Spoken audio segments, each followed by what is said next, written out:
আসসালামু আলাইকুম। মাঠে ফিরে চলছে মেসি ম্যাজিক।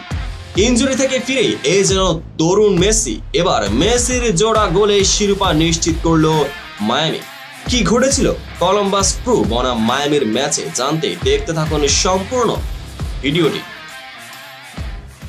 দুই দলের সমান লড়াইয়ে ম্যাচের ভাগ্য ঝুলছিল 5 মিনিটের ব্যবধানে। সেখানে জোড়া গোল করে ইন্টার মায়ামিকে এগিয়ে দেন লিওনেল মেসি। তবে হাল ছাড়েনি কলম্বাস ক্রু। শেষ দিকে ম্যাচে সমতা ফেরানোর সুযোগও ছিল তাদের সামনে। পেনাল্টি মিস করা তার হয়নি।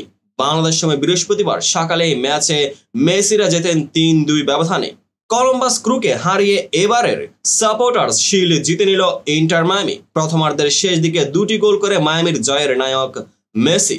মায়ামির আরেক তারকা লুইস সুয়ারেজ করেন দলের অন্য গোলটি। গোলবারের ভরসা ক্যালেন্ডার আরও একবার বড় অবদান রাখেন দলের জয়ে। 45তম মিনিটে মাঝে মাঠের কাছাকাছি নিজেদের অর্ধ থেকেই বিশাল লম্বা করে উঁচু বল বাড়িয়ে দেন জর্ডি আলবা। সেখানে মেসি আগুয়ান গোলকিপারের পাশ দিয়ে আলতো টোকায় বল পাঠিয়ে দেন জালে। প্রথমার্ধের যোগ করার সময়ের 5ম মিনিটে কলম্বাসের বক্সের একটু বাইরে ফ্রি কিক পায় মায়ামি। সামনের মানব দেয়াল পাশ দিয়ে নিখুঁত বাঁকানো শটে বল জালে পাঠিয়ে দেন মেসি। গোলকিপারের তাকিয়ে দেখা ছাড়া আর কিছুই করার ছিল না। দ্বিতীয়ার্ধের শুরুতে একটি গোল শোধ করে দেয় কলম্বাস। তবে এর মিনিট 2 পরে গোলকিপারের ভুলে আবার 2 গোলে পিছিয়ে পড়ে তারা। সুয়ারেজ হেড করে গোল করেন। 61 মিনিটে পেনাল্টি থেকে গোল করে ব্যবধান আবার কমান কলম্বাস। তবে 63তম মিনিটে ডিফেন্ডার রুডি কামাচো লাল কার্ড পেয়ে মাঠ ছাড়াই বড় ধাক্কা খেতে হয় তাদের। তারপর ফেরার সুযোগ তারা পেয়েছিল।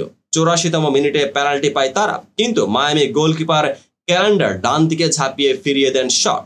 এই জয়ে 32 ম্যাচে 68 পয়েন্ট নিয়ে সাপোর্টার্স শিল্ড নিশ্চিত করেছে মায়ামি। 2020 সালে মেজর লিগ সকারে যাত্রা শুরুর পর এই টুর্নামেন্টে তাদের প্রথম ট্রফি এটি। তো বন্ধুরা, ম্যাচটি আপনাদের কার কেমন লেগেছে? মেসির আজকের গোল দুটি নিয়ে আপনাদের কার কেমন মতামত অবশ্যই কমেন্ট বক্সে জানাতে ভুলবেন না।